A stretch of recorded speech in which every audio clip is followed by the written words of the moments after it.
you finally got your breath and your legs under you, Coach? What do you think? Less. Yeah, it's been a whirlwind. Drinking from a fire hose, obviously, the first few weeks, but things are starting to get settled in. We've got all our new early enrollees in here. We'll get going in the weight room next week, and as soon as that happens, then everything is business as usual. All right, if you don't mind, I want to hit a little bit of the way back machine here to way back in mid-December.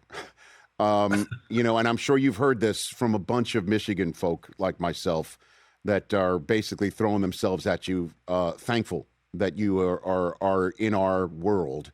My hair was on fire, whatever my remaining hair was on fire, based on everything that was going on.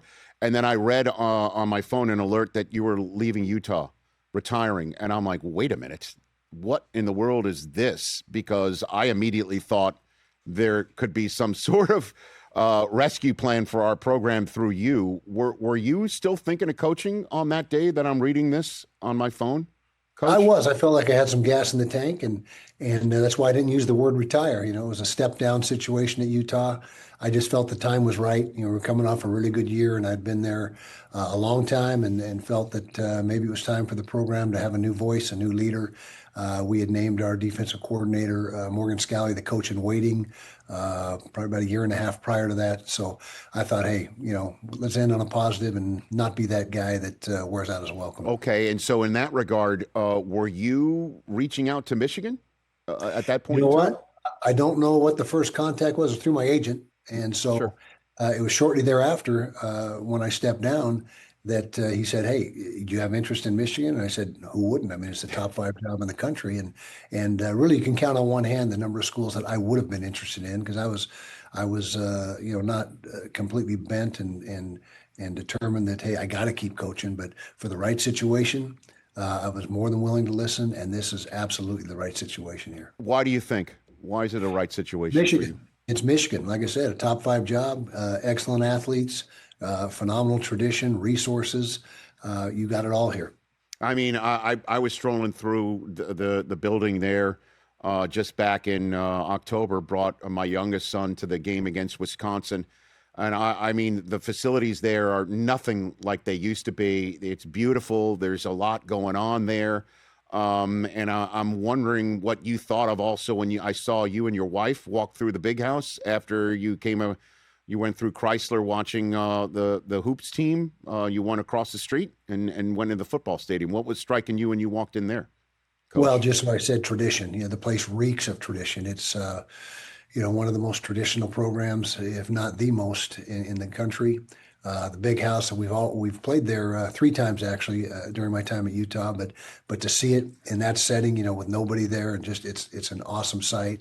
The Chrysler Arena was incredible. The basketball team, man, what more can you say about them? Number 1 in the country, and I get to go to the hockey game this weekend. I'm the puck dropper. I'm the honorary puck dropper, and for the number 1 hockey team in the country. So we're playing Notre Dame Friday and Saturday night, so I'm fired up about that. And you are aware, again, I understand your background here. You are aware you're not allowed to like Urban Meyer anymore, Coach. You're not allowed. It's not cool. It's just not cool. I better cancel my date with him on the podcast then this weekend, because I'm going to be on his podcast. I'll have to break the news to him. Well, it wouldn't be news to him that I would say that to you. That is for sure. I mean, but I understand you go way back like a car seat, but this is different now. You know what I mean? Like, is there anything else I could help you with the culture?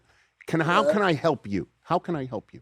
Well, coming from the rivalry that I just came from, saying "Go Blue" was not real natural, but now it's become second nature. Yeah, so you got to do that. Have you learned the victors yet?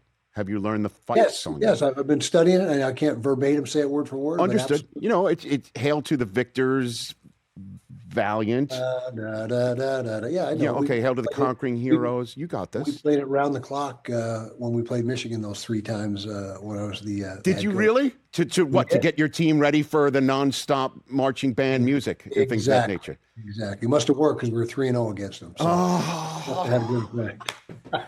That's awesome.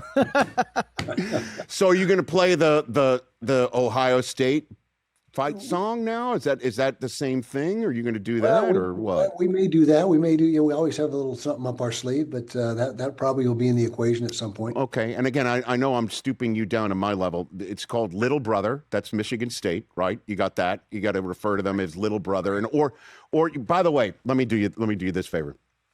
Because you're a high class guy, I shouldn't be having you stoop down to my level here. But referring to Ohio State as Ohio really pisses them off. That's just one way where if you refer to them as Ohio, not Ohio State, that really gets them upset. Gotcha. More so than the team down south, huh? Well, I mean, we can still say their name. Like they're the ones who can't wear blue and X out the letter M. They're the children, basically. We're the adults in the room, is what I'm saying. Okay, and if you come at it from that point of view, you can still maintain your class and just say to people, "What are you so upset about? I'm the classy guy here." You know what I mean? Like that's a way to go about it. That's one way to do it. Do you like deli food? Do you like deli food? Love deli food. Okay, have you heard of Zingerman's in town? I have, and they were gracious enough to give me a $50 gift certificate when I first got on campus. Okay. And so I'm doubling that. I'm doubling that. I would love for you to have free deli food on me, Kyle. All right. Okay. I'll take you if I may be so, I don't know if did I commit a violation? I hope I didn't commit. I don't want to get you in trouble. NIL. We're good with that. Yeah. Okay. And do you like Philly cheesesteaks? There's Mr. I love a good Philly cheesesteak. Mr. Spots. I've taken Chris there. Chris, you've been to Mr. Spots. I have been. It was fantastic. Okay. There's another. You got to go there. They would love to have you. What else? Have you spun the cube yet? Have you done that? Have you spun the cube?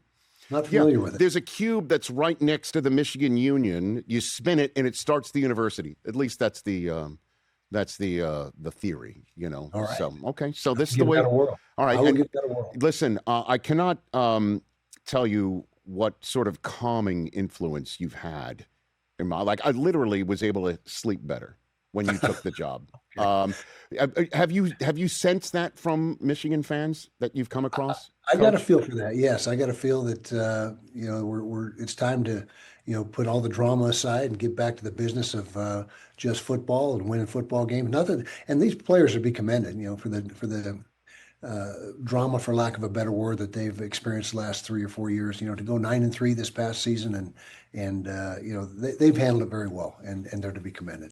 Hey, you made it all the way to the end. Thanks for that. Check us out every single day streaming live on Disney Plus and the ESPN app 12 to 3 Eastern.